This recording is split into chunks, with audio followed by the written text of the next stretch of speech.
لکھنے والے لکھتے ہیں کہ کیا نیاز کا کھانا کھانے سے دل مردہ ہو جاتا ہے؟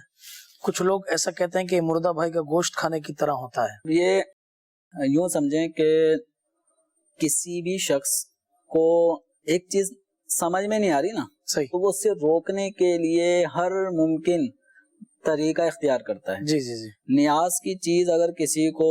نہیں سمجھ میں آتی تو وہ اس سے روکنے کا ایک حربہ ہے صحیح، کہ دل مردہ ہو جائے گا، تو نیاز کی چیز سے دل مردہ نہیں ہوتا۔ تو یہ وسوسہ نہیں، کسی بھی چیز سے روکنے کے لیے جو نا کچھ نہ کوئی ہتھ کنڈے استعمال کیے جاتے ہیں، اس میں سے ہاں یہ جو بزرگوں کے کلمات ہیں وہ یہ ہے طعام المیت یمیت القلبہ، میت کا کھانا دلوں کو مردہ کرتا ہے۔ اور اس کی جب اعلیٰ حضرت رحمۃ اللہ علیہ سے وضاحت کی گئی کہ اس قول سے کیا مراد ہے، تو آپ نے فرمایا اس شخص کا دل مردہ ہوگا جو کسی کے مرنے کا انتظار کرتا ہے کہ یہ مرے گا تو اس کے گھر والے پھر کھانے بھیجیں گے تو یوں مجھے تقویت پہنچے گی میرے گھر کے، تو یہ کسی کی موت کا انتظار کرتے ہوئے پھر جو طعام میت کھایا جائے گا نا تو وہ دلوں کو مردہ کرتا ہے، پھر احساس مسلم ختم ہو جائے گا نا کہ کوئی دنیا سے جائے، میرے پیٹ میں کچھ نہ کچھ آنا چاہیے۔ تو یہ والا جو کھانا ہے نا طعام المیت یمیت القلبہ، یہ میت کے کھانے کے منتظرین کے بارے میں تو یہ ہے۔ نیاز کا کھانا یہ بڑا بابرکت کھانا ہوتا ہے، جیسے آپ یہ سمجھ لیں کہ کوئی بھی نیاز کا اہتمام ہوگا تو نارملی چاروں کل شریف اس میں پڑھے جائیں گے، بالکل، سورہ فاتحہ، الف لام میم کی ابتدائی آیات، کچھ ذکر و اذکار، تسبیحات، درود شریف پڑھ کے اب دعا مانگی جاتی ہے، یا اللہ جو کچھ ہم نے اہتمام کیا اس کو اپنی بارگاہ میں قبول فرما، اس کا ثواب حضور کی بارگاہ میں انبیاء کرام، شہداء، صحابہ، ازواج مطہرات، قیامت تک آنے والے جمیع مسلمین مسلمات کو اس کا ثواب پہنچا رہے ہیں۔ اس میں بتائیے کون سی چیز حرام ہے؟ صحیح فرما، آپ کے چاول کے دانے آپ نے حلال پیسوں سے خریدا، چاول حلال ہیں، پانی اس میں حلال ہے، اس میں جو بوٹیاں ہیں وہ حلال ہیں،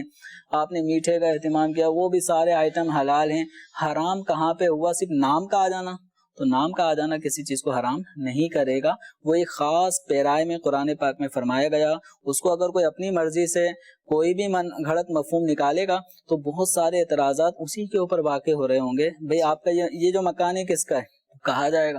یہ میرا ہے، لوگ اپنے نام سے اس کو قصر فلاں لکھتے ہیں،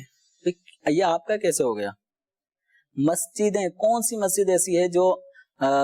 یعنی غیر اللہ کی طرف منسوب نہیں ہیں؟ صحیح، صدیق اکبر مسجد، عمر فاروق مسجد، مسجد نبوی شریف، اللہ، مسجد حرام شریف، مسجد اللہ، یہ چند ایک مسجد ہوں گی جیسے اللہ والی مسجد، ٹھیک ہے، یہ کہیں کہیں اس نام سے موسوم ہوں گی، ورنہ اکثر مساجد غیر اللہ، اور غیر اللہ کون ہیں؟ محبوبان بارگاہ خدا بندی، ان کے نام کی طرف منسوب ہوتے ہیں۔ اور مقصد کیا ہوتا ہے کہ یہ ہم صدیق اکبر رضی اللہ تعالیٰ عنہ کے اصالہ ثواب کے لیے مسجد قائم کر رہے ہیں، اور مسجدیں تا قیامت ہوتی ہیں، تو یہ مسجد